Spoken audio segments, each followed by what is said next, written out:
Charles అనే వంట చేసే అతను మందు తాగి మత్తులో ఉండడం వల్ల టైటానిక్ ప్రమాదం నుంచి బ్రతికి బయటపడ్డాడు. అతని కథేంటో తెలుసా?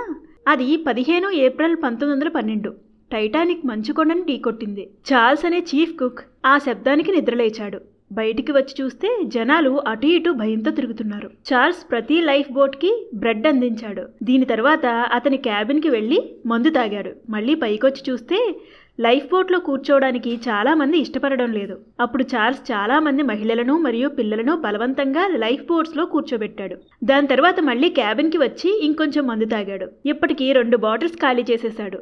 మళ్లీ పైకొచ్చి 50 కుర్చీలను సముద్రంలోకి విసిరేశారు. లైఫ్ బోట్లను ఎక్కలేని వారు కనీసం ఆ కుర్చీలను పట్టుకునైనా బ్రతుకుతారని అతని నమ్మకం. అంత సహాయం చేశాక చార్ల్స్ లైఫ్ జాకెట్ వేసుకుని సరిగ్గా 2:20కి -2°C చల్లగా ఉన్న అట్లాంటిక్ మహాసముద్రంలో మెల్లగా జారుకున్నాడు. అంత చలికి ఎంతో మంది 15 నిమిషాల్లోనే హైపోథెర్మియాతో చనిపోయారు.